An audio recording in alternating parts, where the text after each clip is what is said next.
The chances, you know, the way we played in and out of possession, the tempo, the intensity was there. Obviously we make a costly mistake and the players at the top and the best teams punish you for their mistakes. I know that better than anyone. We have to admit that Aston Villa gave us a fantastic game, but delighted for the players. It's an important 3 points, especially coming back from a Champions League. In the life, you have up and downs, and you have to be strong mentally, keep in your line, keep with your ideas and keep working. And I think now I am enjoying all the work. If we perform the way we did the first 60 minutes, then that's a team that the manager would be proud of, and as players we would be proud of. So we need to keep fighting, keep grafting for him. He's aware there's a lot of noise, we're aware there's a lot of noise, but the criticism should come our way and not the manager's. From my position, I keep fighting, keep leading, keep trying to change this. I'll take whatever criticism and pressure comes my way. I'll always do that and accept that. And if that helps the players perform like they did for the first hour, I don't think this team will have any issues. We'll come on to Gerrard and Villa shortly. A bit like Arsenal, Chelsea had to ride their luck today, but their outstanding outfield player is there. Yeah, especially in the first half when Villa were massively on top. He stood up and he showed leadership qualities. He got on the ball. He showed moments of quality which were rare for Chelsea. He's a terrific talent. He can play anywhere. Sometimes his versatility, well, he plays all the games. I mean, the fact he can play everywhere helps him. But today he played as a number 10. Early in the game, great awareness. Yes, a mistake from Mings, but you've still got to put it away. You've got to have the awareness to anticipate the mistake, and he did. Look at that, left foot, right foot, doesn't really matter. The thing when he plays central is he knows how to find space, whether it be drifting a bit deeper, like here, little nutmegs, gets him on another attack. This ends up with Sterling into the bar. Or sometimes he'll drift out wide where the space. He's a really intelligent footballer. Look, great little bit of movement here. And his end product, 2 feet, as I said, look, picks out Sterling on the back post. Maybe could have hit it first time.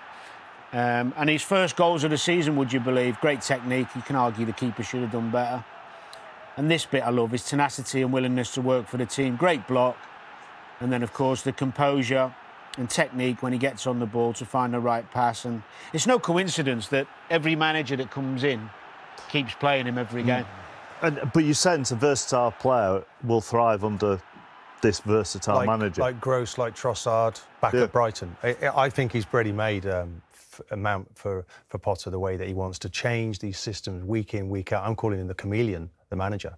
It's a master of disguise. Not every to his week, face, I hope. Every week it's a different... when did you start calling him that? Last week. Yeah. Oh, did you? You're not watching the other programmes on the BBC. We did it on Final Score last week. Everybody was across it. Chameleon. He changes his system, chappers, every week. And actually, to move it towards Villa, I actually feel that's the best I've seen anyone play against a Graham Potter team, because he's been that good with his tactics, the way they've played. And Mount is seamless in whatever system he plays. And Sterling as well. You have to say Sterling as well. Yeah. They've been quite magnificent under his management. I'm working when Final Score's on, so that's why I can't watch it. He's got a lot. Right. As far as Villa are concerned, right? If they were 10th, then you could argue that this is a good defeat. But they're not. It was a really good performance, and if you'd won your last couple, I think you'd get a really good standing ovation when you come off, because there was so much positive. Look, they got men in the box. They had good quality in attacking areas, and they come up.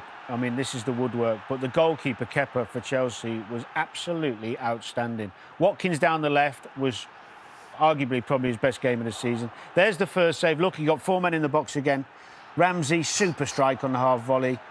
All right, Ings might be offside, but we'll see this again just slowly now, after Luiz blasts it wide. That is the best save I've seen this season, and that puts them back in the game and gives them momentum and gets the fans going. McGinn here, super tenacity to get there. Can you pick the right pass? Give it Ings for a little tap in. Doesn't do it, waits a bit long. Again, stays big. Kepa, good save.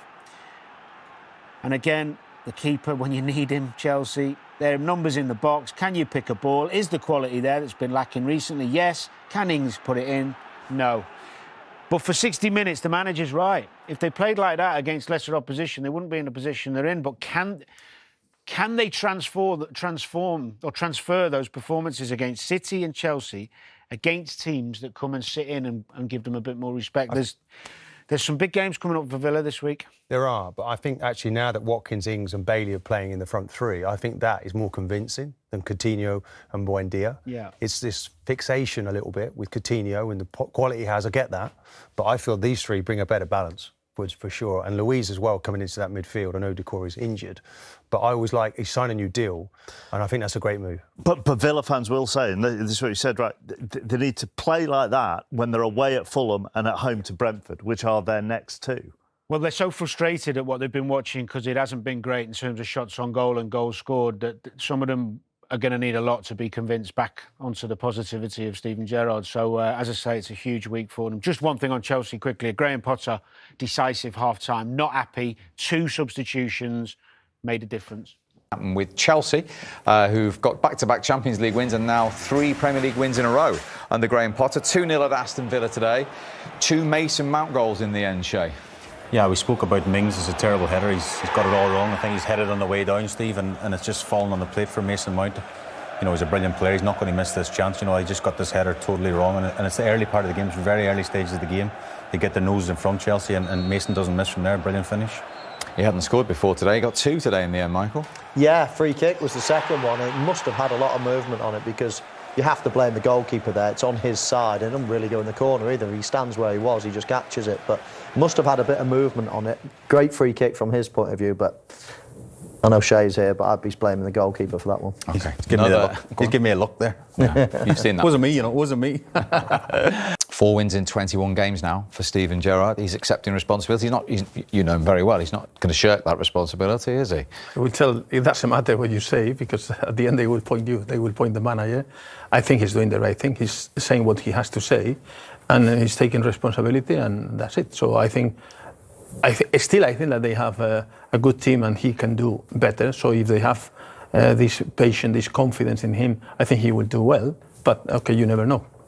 It's new territory for him because it went so well in Scotland with Rangers. As a young manager, what's the key for him at the moment? Because you know what he's like. He carries it all on his own shoulders. No, but he was right when he was saying he has to tell the player, listen, I will take responsibility. Don't be worried. Keep fighting. He said fighting for the fans.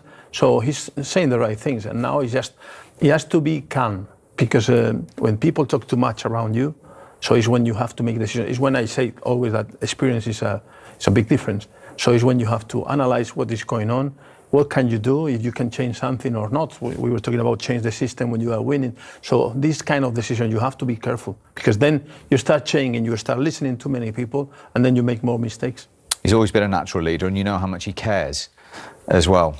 Yeah, but they're playing all right. That first hour, we had it on in the background as we were watching a game earlier. Kepa made 7 saves today, the most he's ever made in a game. Exactly. So it's not, you know, the fans can't be looking at that and thinking, oh, the player, you know, he's lost the players, he's lost this, he's lost that. I mean, that team looked good today. They're unlucky to, you know, to lose in many ways. So, and it gets a little bit easy. We just had a look at the fixtures, their next couple of games or whatever. They are winnable games.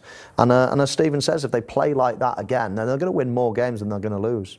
The problem is only Wolves have scored fewer goals than Villa at the moment. Well, we've covered the last couple of games. Obviously, Forest last week and Monday, wasn't it? And they didn't really create that much. And the week before, or 2 weeks before, the Southampton at home, they got their nose in front and just seen the game out. It wasn't a good game to watch, but they got the all-important result. But as Michael says, actually, we did see it in the background, and Kepa's probably his best game in the Chelsea shirt today. He made some brilliant saves, not just average saves, but really top-class saves, you know. So you'll have to, as Rafa says, as a young manager, you've got to look at the positives. You know, forget about get the lads up for the next game. I think it's Fulham away and then Brentford home. 2 games they can get maximum points, and then the whole picture changes again. Nice little run for Graham Potter at the moment, going to Chelsea, isn't it? Yeah, I mean, they've obviously got a very good team, very good squad. I think it's a club that have appointed the right manager. I think he's an exceptional young manager that's getting better and better, and they've got some great players to deal with. So, I mean, it's one of the plum jobs, isn't it, in world football. I mean, with Graham Potter's move, I mean, it's been seamless, hasn't it? Absolutely, yeah, and he's just, you know, on an upward trajectory, isn't he, as a manager, and I think he's found his perfect place. Michael, Shay, thank you as always. Rafa, terrific to have you with us. Really enjoyed your company. Thank you very much. It's a lot less stressful in here, isn't it? It's fine. If you make mistakes, I say nothing happened. Look at the results since Graham Potter took over. Drew the first game against Salzburg. Since then, 5 wins in a row, including Milan twice. Won in the San Siro in the week very comfortably. and now win at Villa Park and won at Selhurst Park and beat Wolves 3-0 as well. I think we can say that Potter is working his magic, isn't he, Dion? Yeah, I think he's just gone in and I think he's got the players relaxed and enjoying their football, and they've got world-class players anyway, Chelsea. It's just managing them. Everybody's thinking, well, he's come from Brighton. Brighton's not as big a club as Chelsea. How's he going to manage those world-class personalities? Well, they seem to be wanting to play for him, and the performances have been outstanding with simplicity as well. Yeah, it's been fantastic. I mean, even if you look at the goals conceded, all 4 clean sheets on the bounce, playing really well. But I always thought it would work because, as Dion said there, they've got world-class players and he's an excellent coach. So he doesn't need to go in there and kind of rip it apart and say, this is what you're doing wrong. Just put them in positions where they can succeed, and they look fantastic. I'm sorry you didn't get my Potter magic gag, did you? When you have to explain it, it's not quite so good, is it? Should we talk about Chelsea?